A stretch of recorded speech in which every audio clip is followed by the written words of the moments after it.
I just run everywhere they say. Really? Well, yeah, because you live and breathe Polish people. Oh my God, no way. You didn't know. Yeah, can have it. I thought you were going to be alright.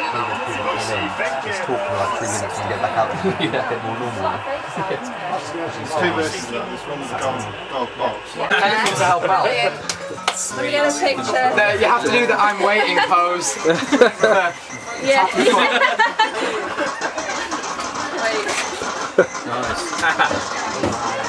All cameras are on me. Got 1,000 YouTube videos. Oh yes. I'm just going to steal bits of video from all of you and post via home. Just want you to know that. KZ1. I've got one of them in my pocket. No, it's in my jacket.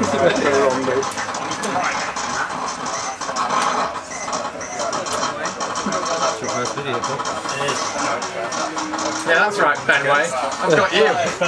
Oh, I see what's going on here. I see what's going down. Oh, I don't like this. This is wrong. Does anyone watch Tobuscus? Because all of a sudden I've got the desire to do an intro of darkness, then redness, then whiteness, but I just get the feeling it won't work. I'll go out into the sun and do it there and look like a retard into the road. Intro of darkness, then redness, then whiteness. If that works, I can't see. It's like you're on the most haunted or something.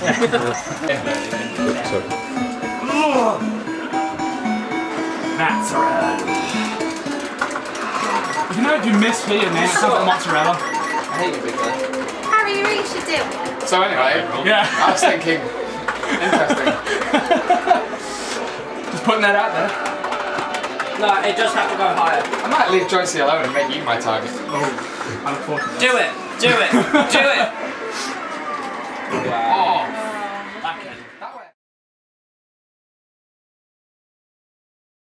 Hello YouTube, it's Retro Rewind here. I thought I'd just do a quick video to say thank you to Murphy83 for an absolute brilliant day at his shop Game Link in Spalding. There'll be a link down below that you can click on and visit his channel, but I would highly recommend visiting his shop. It is absolutely fantastic. Loads of really good retro goodness down there. One thing to bear in mind if you do go down there, make sure you've got plenty of money because you will not come away empty-handed. It's times like this I wish I'd won the lottery because I would absolutely buy everything in the shop, but unfortunately we couldn't. Also I'd like to say thank you to all the YouTubers that went down there, which made it a fantastic day. Had a really good time, had a good laugh. It was just brilliant. The competitions were really good as well. So I would like to say thank you for all the YouTubers who went down. And this video as well, this is the second part of this video, is to have a look at what I picked up at a amateur radio rally that I took my dad to on the Sunday at Alfreton in Derbyshire. And I picked up some really good things, and this is what this video is about. I'll now show you what I picked up.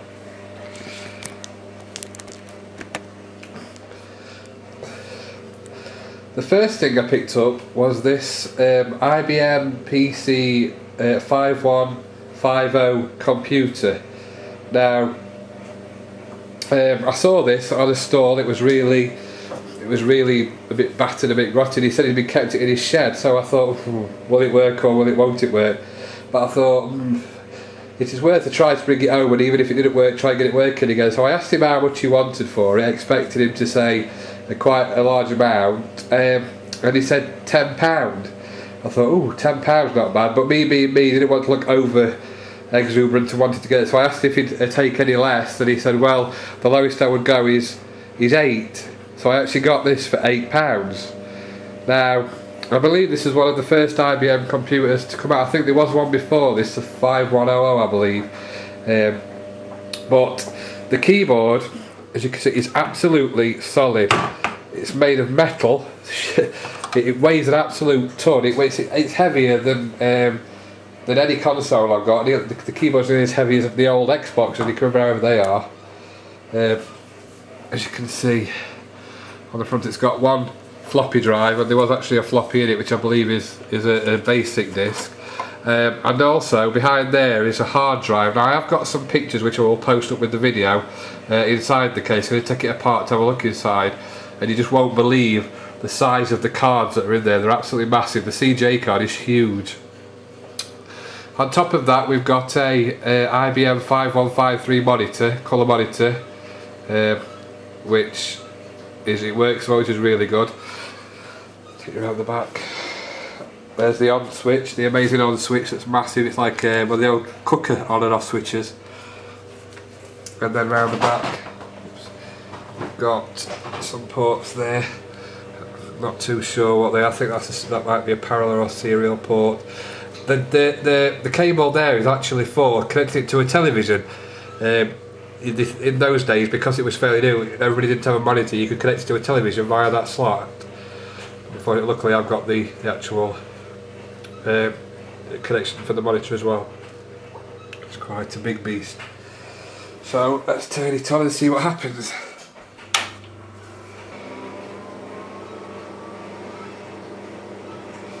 There we go. As you can see, the floppy drive's connected. It does come up with that code at the top, I believe, which is an error code to say one of the memory slots isn't working right, which I believe happens fairly common. But as you can see, it's now booted up into BASIC. IBM Personal Computer BASIC version C 1.10, copyright 1981. I think that's 62, is it 62k of memory? Not too sure. And along the bottom you've got all the commands for the different F keys. And then, like I say, at the bottom of time, now what can we do?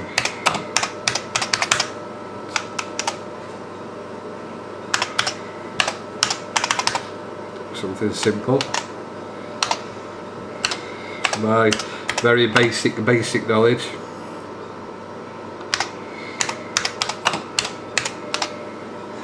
We run that. Oh, what have I done? 10. Oh, there's no curse keys on here, so I haven't got a clue how you move it across. Let's delete that. We can start it again.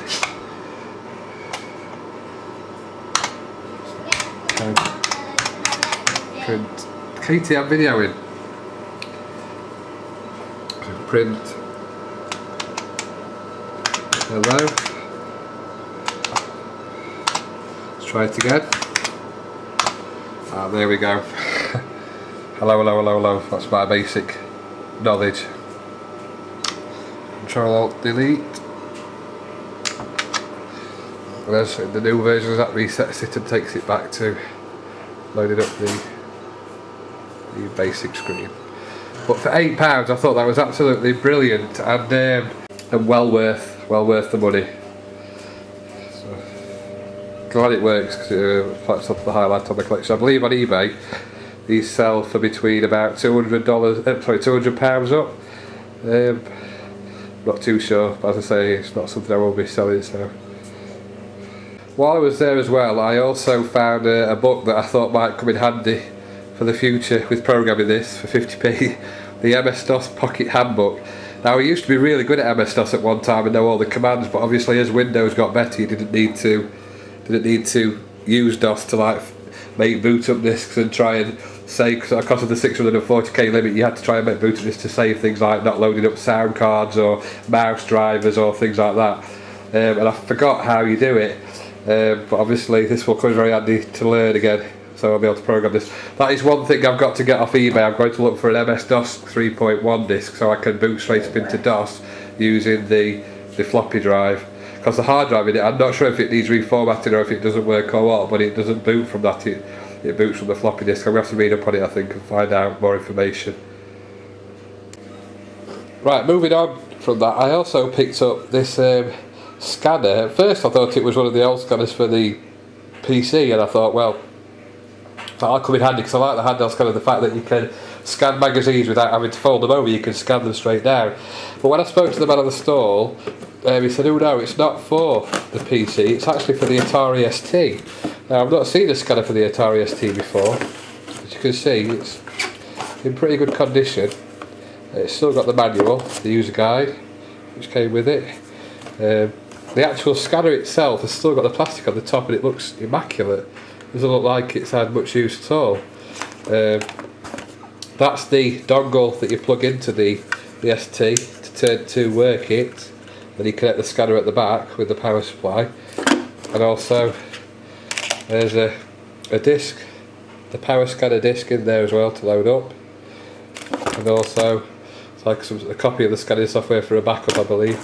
As you can see, it's in perfect condition. There's even the registration card and everything, and so that was quite good. And he only charged me, I think it was £7 for that, so I was really pleased. I asked about it. Right, the next item isn't really a retro gaming item, but he had this on the store and he was selling it for £2. And I thought, oh, for £2 it's worth a go. It's quite a fun little item. I've not tried it yet to see if it works, but yes, again, the actual condition, just open it, looks really good. It's still actually got the receipt inside from, I think the guy that must have bought it from Curry's. It came out, and the receipt says it cost, I think it was £70 something at the time. So look, says it cost £74.99, and it was bought on the 22nd of the 12th, 1992. So I thought that was quite good. You can see it comes in its slot and it's in quite good condition. The aerials,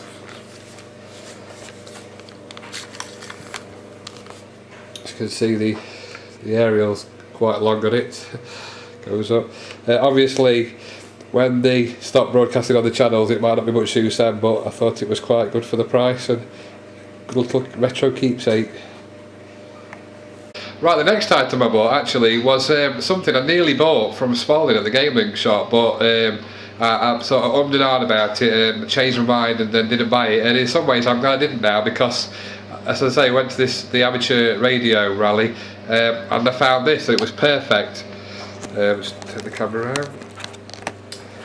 And as you can see, it's NES with 2 pads, the control deck version. It hasn't got the gun or anything.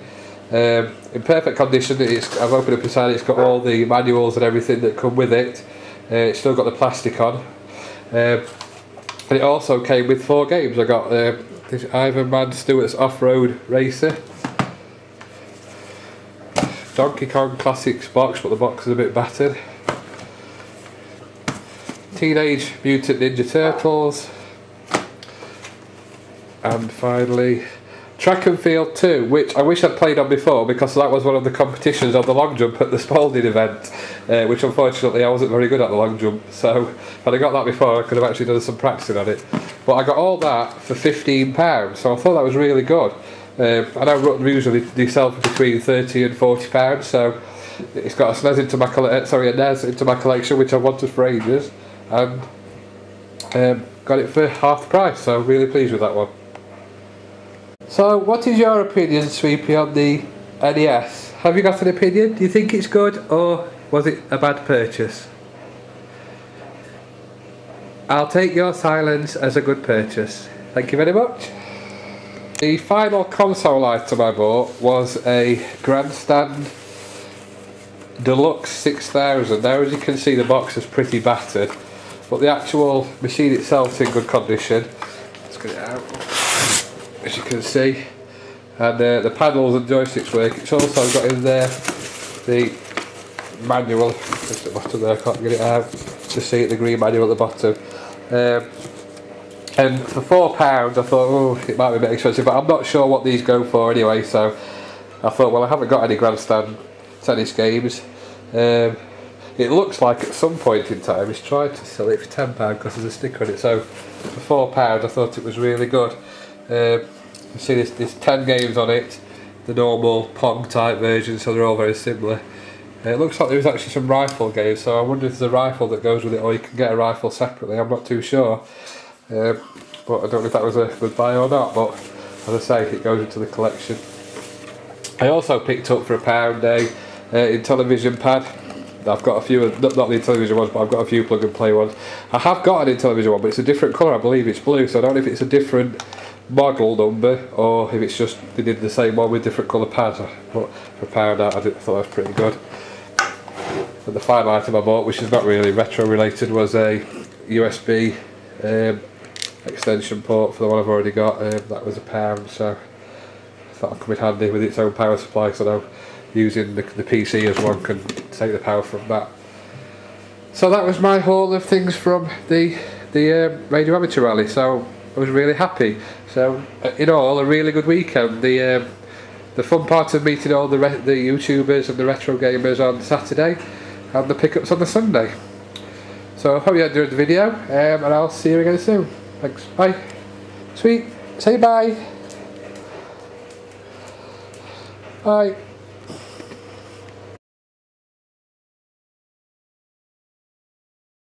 The one thing I did actually buy from the Retro Replay event was Daytona USA for the Sega Saturn.